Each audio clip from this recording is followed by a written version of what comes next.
اللہ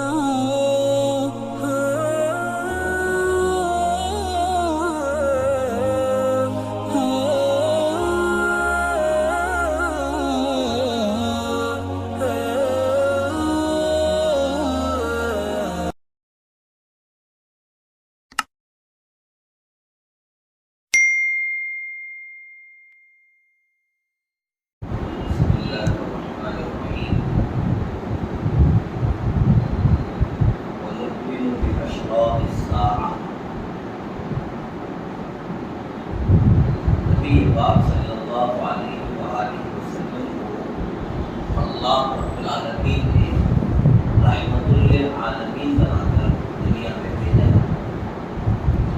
حضور پاک علیہ السلام کی شان رحمت للعالمین یہ ہے کہ نبی کریم علیہ السلام نے زندگی کے گزارنے کا طریقہ بھی ہم کو سکھلایا۔ ہر عمل پیدا ہونے سے لے کر مٹی کے پیٹ میں جانے تک، قبر کے پیٹ میں جانے تک کا ہر عمل اللہ کے نبی علیہ السلام نے ہم سب کو سکھلایا۔ یہ سب سے بڑی رحمت للعالمین ہے حضور کی کہ ہر ادا، یہاں تک کہ بیت الخلاء جاتے وقت کی دعا، بیت الخلاء جانے کا طریقہ، بیت الخلاء میں بیٹھنے کا طریقہ، یہ ساری چیزیں بھی اللہ کے نبی علیہ السلام ہم کو سکھلاتے ہیں۔ اتنا چھوٹا عمل دنیا کی نظر میں جس کی کوئی اہمیت نہیں ہے، بیت الخلاء جانا، طہارت سے فارغ ہونا، اتنے معمولی درجے کا کام، دنیا کی نظر میں اس کی کوئی حقیقت نہیں، لیکن حضور کی امت سے جڑی ہوئی جو شفقت ہے اس کا اندازہ کریں کہ اس چھوٹے عمل میں بھی ہمیں تنہا نہیں چھوڑا حضور نے، اس چھوٹے عمل کو بھی کرنے کا طریقہ سکھایا حضور نے، آداب اور مستحبات سکھائے حضور نے۔ ایسے ہی قیامت کب آئے گی ہمیں نہیں پتا، اللہ کے علاوہ کوئی نہیں جانتا کہ قیامت کب آئے گی، لیکن اللہ کے نبی علیہ السلام نے امت کی شفقت اور امت کی محبت کی خاطر امت کو قیامت کی نشانیوں سے آگاہ فرمایا کہ یہ قیامت کی نشانیاں ہوں گی تو تم اس کا خیال رکھنا، اپنے دین سے مضبوطی کے ساتھ جڑے رہنا اور ان نشانیوں کا خیال رکھنا۔ جب یہ نشانیاں ظاہر ہونے لگ جائیں تو سمجھ جانا کہ قیامت بہت زیادہ قریب آ چکی ہے۔ تو حضور علیہ السلام نے یہ ساری تفصیلات امت کو آگاہ فرمائی۔ اب ایک ہے نبی پاک صلی اللہ علیہ وسلم قیامت کی چھوٹی نشانیاں، اور ایک ہے قیامت کی بڑی بڑی نشانیاں جو بالکل قیامت کے سامنے ظاہر ہوں گی۔ تو قیامت کی جو چھوٹی نشانیاں ہیں، نبی پاک صلی اللہ علیہ وسلم کے دنیا میں تشریف لانے سے لے کر حضرت مہدی موعود علیہ الرضوان، حضرت مہدی علیہ الرضوان کے تشریف لانے تک جتنی نشانیاں دنیا میں ظاہر ہوں گی قیامت کی، وہ قیامت کی چھوٹی نشانیاں۔ حضور پاک صلی اللہ علیہ وسلم نے فرمایا حضرت صحابہ کے سامنے کہ قیامت قریب آ چکی، بس میں آ چکا ہوں، یہ اس بات کی دلیل ہے کہ اب قیامت زیادہ دور نہیں ہے بلکہ بہت قریب آ چکی ہے۔ تو حضور علیہ السلام نے اپنے تشریف لانے کو بھی قیامت کی ایک علامت قرار دیا۔ حضور علیہ السلام نے کہ اب کوئی آگے نبی آنے والا نہیں ہے، کوئی اور امت آنے والی نہیں ہے، یہ نبی دنیا کے آخری نبی ہے اور یہ امت دنیا کی آخری امت ہے۔ تو حضور کا تشریف لانا بھی قیامت کی علامتوں میں سے ایک علامت ہے، ایک نشانی ہے۔ اس کے علاوہ حضور علیہ السلام نے بہت سی نشانیاں احادیث مبارکہ میں بیان فرمائی جن کا مختصر تذکرہ میں آپ کے سامنے کرتا ہوں۔ نبی علیہ السلام نے فرمایا قیامت کی ایک نشانی یہ ہے کہ علم دنیا سے اٹھا لیا جائے گا۔ نمبر 2، جہالت عام ہو جائے گی، دنیا سے علم کو اٹھا لیا جائے گا، جہالت عام ہو جائے گی۔ آپ دیکھیں دنیا میں کس قدر تیزی سے علماء دنیا سے رخصت ہوتے جا رہے ہیں۔ علم کو دنیا سے اٹھا لینے کی شکل یہ نہیں ہوگی کہ کتابوں سے چیزیں مٹا دی جائیں گی، یہ طریقہ نہیں ہوگا، بلکہ علم کے دنیا سے مٹ جانے کا طریقہ یہ ہوگا کہ علماء جو علم کے جاننے والے ہیں، جو دین کے جاننے اور سمجھنے والے ہیں، وہ تیزی سے دنیا سے رخصت ہو جائیں گے، دنیا سے خالی ہو جائیں گے۔ تو نتیجے میں لوگوں کو علم بتانے والا، علم کا سمجھانے والا کوئی نہیں ہوگا، تو فرمایا علم دنیا سے رخصت ہو جائے گا اور نتیجے میں جہالت عام ہو جائے گی۔ اب آج دیکھیں آپ کیسے کیسے لوگ دینی مسائل بتاتے پھر رہے ہیں، جن کا کوئی قابلیت ان کی کچھ نہیں ہے، ان کی تعلیمی کچھ بھی نہیں ہے، لیاقت ان کی، لیکن پھر بھی دنیا کے سامنے مفتی بنے بیٹھے ہیں اور بڑے بڑوں کے اوپر فتویٰ لگاتے ہیں کہ فلاں جہنمی، فلاں جہنمی۔ عام علماء کو تو کیا چھوڑتے، صحابہ کرام کو بھی نہیں چھوڑتے ایسے لوگ۔ تو اس لیے فرمایا کہ جہالت کا عام ہو جانا یہ بھی قیامت کی نشانیوں میں سے ایک اہم نشانی ہے۔ نمبر 3، نبی نے فرمایا کہ قیامت کے قریب شراب عام ہو جائے گی۔ نمبر 4، حضور نے فرمایا کہ زنا عام ہو جائے گا۔ ہم جس سماج اور ماحول میں رہتے ہیں، آپ سب یہ بات سمجھ سکتے ہیں، دیکھ سکتے ہیں کہ ہمارے اس سماج اور سوسائٹی میں شراب کس قدر عام ہو چکی ہے۔ کیا بڑے کیا بچے، ہر کوئی شراب کی لت میں اور شراب کے نشے میں ڈوبا ہوا ہے، بلکہ شراب سے آگے بڑھتے جتنی ساری موجودہ زمانے کی جو کچھ خرافات ہیں، یہ ڈرگس اور اس قسم کی جتنی ساری چیزیں ہیں، بڑے تو بڑے، چھوٹے چھوٹے بچے بھی اس بیماری میں ڈوبے ہوئے ہیں۔ اور زنا کس قدر عام ہو گیا ہے، لوگوں نے نکاح کو اتنا مشکل بنا دیا کہ دنیا میں سب سے آسان زنا ہو گیا ہے۔ نکاح کا سوچتے ہی آدمی کو ایک گھبراہٹ سی ہونے لگی کہ نکاح کا مطلب ہے بہت سارا خرچہ۔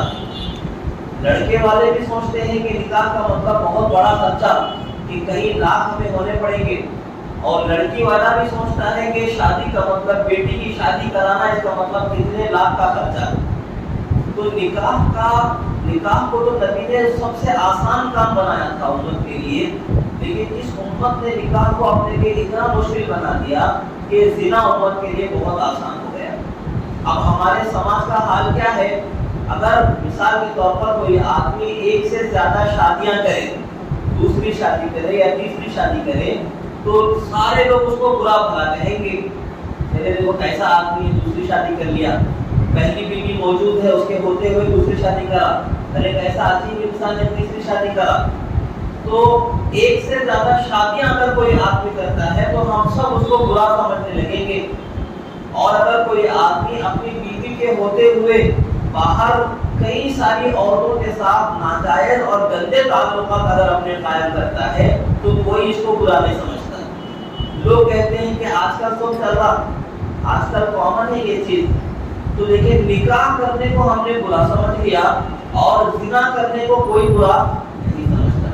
حالانکہ نکاح کرنے والا تو اچھا ہے، اس لیے کہ اس نے اپنی خواہش جو پوری کی ہے جائز طریقے سے پوری کر رہا ہے، وہ شادی کیے بغیر حرام طریقے سے اپنی خواہش پوری نہیں کر رہا، بلکہ شادی کر کے مہر ادا کر کے جائز طریقے سے حلال راستے سے وہ اپنی ضرورت پوری کر رہا ہے، اپنی خواہش پوری کر رہا ہے۔ لیکن ہماری بددینی کا یہ عالم ہے کہ ہم اسے برا سمجھنے لگے ہیں، اور اگر کوئی ناجائز طریقے سے غلط راستوں پر لگا ہوا ہے تو ہم اسے عزت کا مقام دیتے ہیں، ہم اسے سلام دعا بھی دیتے ہیں، ہم انہیں اپنی دعوتوں میں بھی جگہ دیتے ہیں، حالانکہ وہ تو زانی ہے، زنا کار ہے۔ لیکن زنا اس وقت میں سماج میں اتنا عام ہو چکا ہے، اتنا عام ہو چکا ہے کہ زنا کرنے والے کو اس کا ایک اسٹنٹ کہا جا رہا ہے، یہ اس کا ایک ہنر سمجھا جا رہا ہے، کوئی عیب اور کوئی گناہ اور کوئی بد کردار آدمی اس کو نہیں سمجھا جاتا۔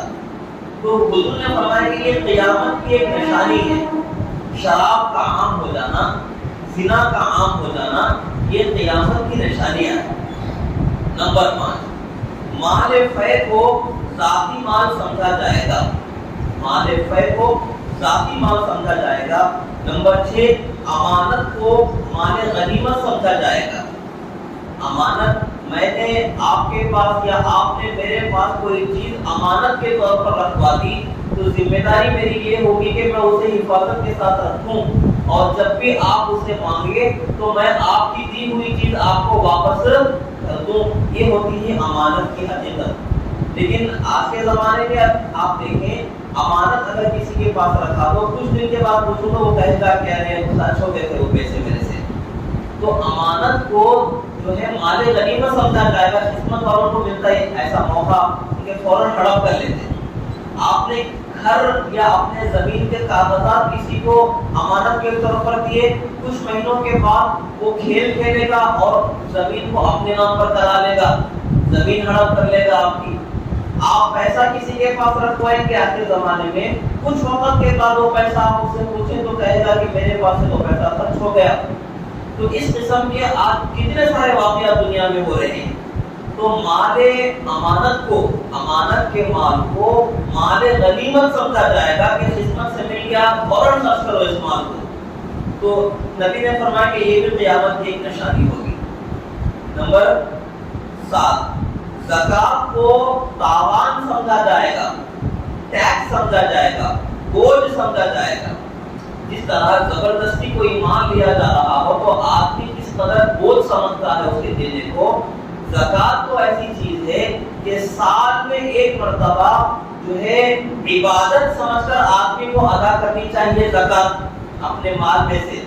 لیکن نبی نے فرمایا کہ قیامت کے قریب ایسا ہوگا کہ ایمان والے زکات کے ادا کرنے کو جو ہے ایک بوجھ سمجھیں گے, اپنے لیے ایک بڑی مصیبت سمجھیں گے. اور جس طرح ٹیکس مجبوری کی وجہ سے ادا کرتے ہیں, کوئی دل کی خوشی اس کے اندر نہیں ہوتی, اسی طرح ایمان والے لوگ زکات بھی بہت مشکل سے دل پر بوجھ رکھ کے ادا کرنے لگیں گے. اب یہ بوجھ سمجھنا تو بہت دور کی بات ہے. ہم جس زمانے میں جی رہے ہیں اس زمانے میں اکثر مسلمان زکات دیتے ہی نہیں.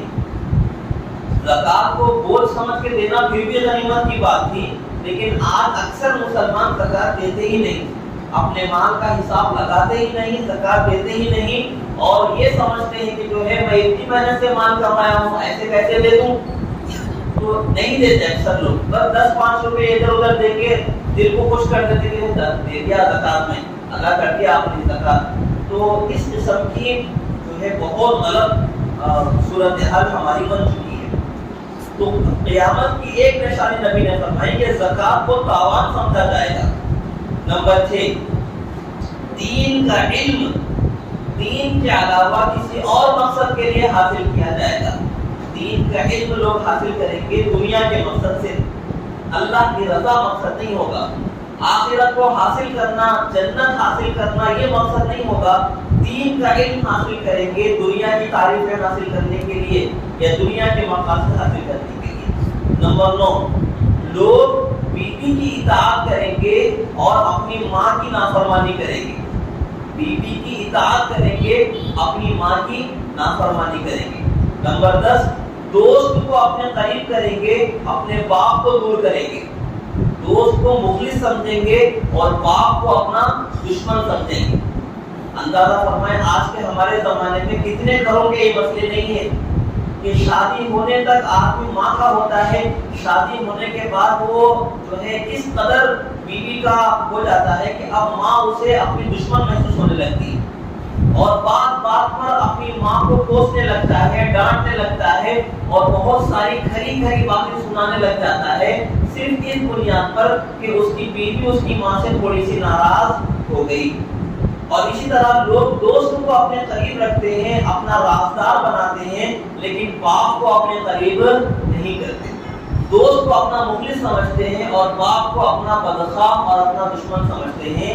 حالانکہ اس دنیا میں انسان کے سب سے زیادہ مخلص اور سب سے زیادہ چاہنے والے اگر کوئی ہوتے ہیں تو وہ ماں باپ ہوتے ہیں. اس دنیا میں آدمی کے سب سے زیادہ مخلص اگر کوئی ہوتے ہیں جو زندگی میں کبھی جو ہے اس کے ساتھ بے وفائی یا اس کے ساتھ دھوکے کا معاملہ نہیں کرتے, وہ اس کے ماں باپ ہوتے ہیں. دوست دھوکہ دے دیتا ہے, بیوی دھوکہ دے دیتی ہے, لیکن ماں باپ ایسی ہستیاں ہیں دنیا کے اندر جو اپنے بچوں کو کبھی دھوکہ نہیں دیتے. جو اپنے بچوں کے ساتھ کبھی بے وفائی نہیں کرتے، لیکن یہ بچے ہی ہوتے ہیں جو اپنے ماں باپ کے بے وفا ہو جاتے ہیں، اپنے ماں باپ سے دور ہو جاتے ہیں، کبھی جو ہے پیسے کے نشے میں دور ہو جاتے ہیں، کبھی کسی لڑکی کے نشے میں دور ہو جاتے ہیں، کبھی دوستوں کے نشے میں دور ہو جاتے ہیں۔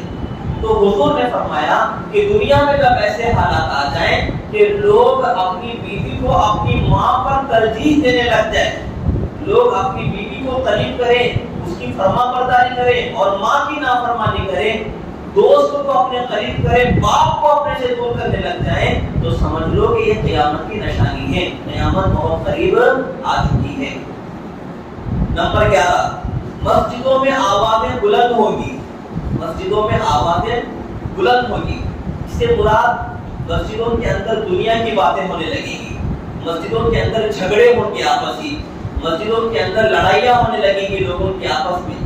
آپ دیکھیں آج کے زمانے میں کتنا عام ہو چکی ہے یہ بات کہ جو بندہ بازار میں اور گھر میں کچھ نہیں کر سکتا وہ مسجد میں ہیرو بننے کی کوشش کرتا ہے، وہ مسجد میں اپنی آوازیں بلند کرتا ہے، تم کتنے، انہوں کتنے، انہوں کتنے۔ تو جو لوگ باہر جن کا زور اپنی بیوی کے سامنے نہیں چلتا نا، وہ مسجد میں آ کر اپنا زور دکھانے کی کوشش کرتے ہیں۔ تو کتنی ساری مسجدوں کا یہ حال بن چکا ہے کہ مسجدوں میں لڑائیاں ہو رہی ہیں، مسجدوں میں جھگڑے ہو رہے ہیں، ایک دوسرے کے گلے پکڑے جا رہے ہیں، مسجدوں کے اندر لڑائیاں ہو رہی ہیں، بلند بلند آواز سے بحثیں ہو رہی ہیں مسجدوں کے اندر۔ تو یہ کیا ہے؟ نبی نے فرمایا کہ قیامت کی نشانیوں میں سے ایک نشانی ہوگی۔ نمبر 12، قبیلے کا بدکار آدمی سرداری کرے گا، قبیلے کا بدکار آدمی جس کی کوئی حقیقت نہیں، گندا ذلیل انسان، وہ سردار بن جائے گا قبیلے کا۔ فرمایا نمبر 13، قوم کا ذمہ دار ان کا کمینہ شخص ہوگا، قوم کا سب سے کمینہ آدمی قوم کا ذمہ دار بن جائے گا، یہ بھی قیامت کی ایک نشانی ہوگی۔ نمبر 14، آدمی کی عزت اس کے شر سے ڈر کر کی جائے گی کہ میں آپ کی عزت کر رہا ہوں اس بنیاد پر کہ کہیں آپ سے مجھے نقصان نہ پہنچ جائے۔ آدمی کے شر سے بچنے کے لیے اس کی عزت کی جائے گی۔ عزت اس لیے نہیں کی جا رہی ہے کہ وہ قابل عزت ہے، عزت اس لیے نہیں کی جائے گی کہ اس کے اندر نیکیاں ہیں، اچھا انسان ہے، اس بنیاد پر نہیں، بلکہ اگر میں اس کی عزت نہیں کروں گا تو وہ مجھے نقصان پہنچائے گا، وہ مجھے پریشان کرے گا، وہ میرے اوپر ظلم کرے گا۔ تو آج کتنے سارے لوگ لوگوں کی عزت کرتے ہیں تو صرف اس بنیاد پر کرتے ہیں کہ اگر ہم عزت نہیں کریں گے، سلام نہیں کریں گے اس کو، تو وہ میرے جینے نقصان پہنچائے گا مجھے۔ تو یہ قیامت کی نشانی نبی نے فرمائی ہے۔ نمبر 15، ناچنے گانے والی عورتیں، باجے وغیرہ عام ہو جائیں گے، ناچنے گانے والی عورتیں اور باجے وغیرہ یہ چیزیں قیامت کے قریب عام ہو جائیں گے۔ آپ خود اندازہ کریں اس وقت میں ہمارا سارا سماج کس قدر جو ہے گانوں کے پیچھے، سانگز کے نشے میں اور گانے بجانوں کے نشے میں ڈوبا ہوا ہے۔ تقریباً تمام نوجوان طبقہ، ہمارے کان قرآن سننے کو پسند نہیں کرتے، اور اگر گانے بجاؤ تو ہم مزے لوٹتے، گانے بجنے لگ جائیں تو ہمیں مزہ آنے لگتا ہے، اور اگر قرآن ہمارے کانوں میں آ رہا ہو کسی کی آواز تو ہمیں ڈسٹرب ہو رہا ہے۔ کتنے سارے ایسے لوگ ہیں، غیر تو غیر بہت سارے مسلمان ایسے ہماری نظر میں ہیں جن کو اذان کی آواز سے تکلیف ہوتی کہ بھائی اذان کا میں کوئی کا ساؤنڈ کم کرو، ڈسٹرب ہو رہا، میرے نیند خراب ہو رہی میری فجر کے ٹائم پہ۔ غیر تو غیر مسلمانوں کو بھی تکلیف ہونے لگی ہے اذان کی آواز سے۔ اندازہ کریں ہمارے دین کا حال کیا ہے۔ تو گانے بجانے ہمارا مزاج بن چکے ہیں اور دین ہمارے لیے سب سے بڑی مشکل بن چکی ہے اس وقت میں۔ اور ایک بات یہ بھی سنتے چلیں کہ اس وقت میں شادیوں میں، شادی ولیموں کے اندر ڈی جے وغیرہ کا نظام مشہور عام ہوتا جا رہا ہے۔ غیر مسلموں کو دیکھ کر بہت سارے مسلمان بھی ڈی جے، گانے بجانے، ناچنے گانے یہ حرام ہیں، اور جس وقت یہ کام ہم کر رہے ہوتے ہیں اللہ کا غضب اور اللہ کی لعنت برس رہی ہوتی ہے ہمارے اوپر۔ اسی لیے ایسے گندے کاموں سے ہمیں بچنا چاہیے۔ اسی طرح سے ایک عمل جو ہے ہمارے نوجوانوں نے حیدرآباد کے لوگوں کو دیکھا تھا کہ ایک نیا شروع کیا مرفے کا، مرفے کے نام سے لوگ باجا بجانا اور ناچنے گانے کا کام کر رہے ہیں۔ یہ مرفا بھی حرام ہے، مرفے کے نام سے جو گانا بجانا کیا جا رہا ہے، تو تعجب ہوتا ہے کہ لوگ یہ کہتے ہیں کہ جو ہے وہ ڈی جے وغیرہ لگانا حرام ہے، یہ مرفع کرنا حلال ہے۔ تو کیسی حالت ہو گئی ہماری، اپنی طرف سے ہم حرام چیزوں کو بھی حلال کرنے لگ گئے، اور جب حرام چیزوں کو حلال کرنے پر آ جائیں تو پھر اللہ کے عذاب کا انتظار کرنا ہے ہم کو۔ تو مرفے کے نام سے ہمارے شہر میں اور حیدرآباد میں اور کہیں پر بھی جو ناچنا گانا اور جو بازے گانے ہو رہے ہیں یہ بھی حرام ہے، اسی کے اندر یہ بھی شامل ہے۔ نمبر 16، نبی نے فرمایا کہ اس امت کے بعد والے لوگ پہلے والوں پر لعنت کریں گے، برا بھلا کہیں گے۔ گزشتہ بھی یہ بات آئی تھی ہمارے سامنے، امت کے بعد والے لوگ پہلے والوں کے اوپر لعنت کریں گے۔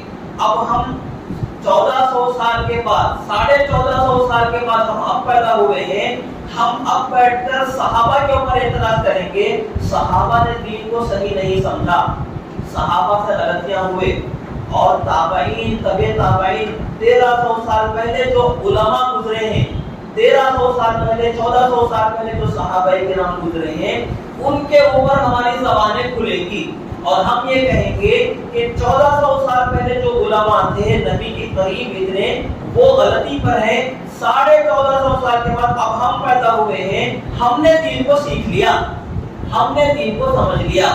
تو آج کتنے سارے ایسے ٹپوری لوگ نہیں ہیں جو اس قسم کی باتیں سماج میں مارکیٹ میں کر رہے ہوتے ہیں۔ تو نبی نے فرمایا کہ جب اس قسم کی حرکتیں، ذلیل حرکتیں ہونے لگ جائیں تو سمجھ لو کہ قیامت قریب آ چکی ہے، کہ یہ قیامت کے قریب ہونے کی ایک علامت ہے۔ تو حضور نے یہ مختلف اس کے علاوہ اور بھی بہت سی نشانیاں نبی نے بیان فرمائی ہیں، ان میں سے چند نشانیاں میں نے آپ کے سامنے بیان کی ہیں۔ تو حضور نے فرمایا کہ جب یہ علامتیں ظاہر ہو جائیں تو پھر انتظار کرو تم سرخ آندھی کا، زلزلوں کا اور سورتوں کے مسخ ہو جانے کا، اللہ کے عذابوں کے مسلسل دنیا میں برسنے کا انتظار کرو۔ جس طرح کوئی موتیوں کا ہار ہو اور اگر وہ ہار ٹوٹ جائے تو موتیاں جس تیزی کے ساتھ زمین پر گریں گی نا، تو نبی نے فرمایا کہ جب یہ علامتیں ظاہر ہو جائیں، جب یہ نشانیاں سامنے آ جائیں تو اب اللہ کے عذاب اسی تیزی کے ساتھ، موتیاں جس تیزی کے ساتھ زمین پر گریں گی ہار کے ٹوٹنے سے، ایسے ہی ان علامتوں کے ظاہر ہونے کے بعد اللہ کا عذاب اسی طرح ظاہر ہوگا۔ تو یہ قیامت کی نشانیاں نبی نے بیان فرمائی ہیں اور ہم اس پر ایمان رکھتے ہیں۔ تو یہ چھوٹی نشانیاں ہیں حضرت مہدی کے دنیا میں ظاہر ہونے سے پہلے تلک۔ حضور پاک صلی اللہ علیہ وسلم کے دنیا میں تشریف لانے کے بعد سے لے کر حضرت مہدی علیہ الرضوان کے دنیا میں ظاہر ہونے تک، اس درمیان میں جو نشانیاں ظاہر ہوں گی ان میں سے چند نشانیاں میں نے آپ کے سامنے بیان کی ہیں۔ اور حضرت مہدی سے جو شروع ہوں گی قیامت کی نشانیاں، وہ بڑی بڑی نشانیاں ہوں گی کہ اب اس کے بعد سمجھ لو کہ بالکل سامنے ہے قیامت۔ انشاءاللہ تعالیٰ اگلے جمعہ اس کی تفصیلات ہمارے سامنے آئیں گی۔ اللہ پاک ہم سب کو ان نشانیوں کو سامنے رکھتے ہوئے اپنے دین کی جو ہے فکر کرنے اور اپنی آخرت کی فکر کرنے کے اللہ توفیق نصیب فرمائے۔ وما توفیقی الا باللہ۔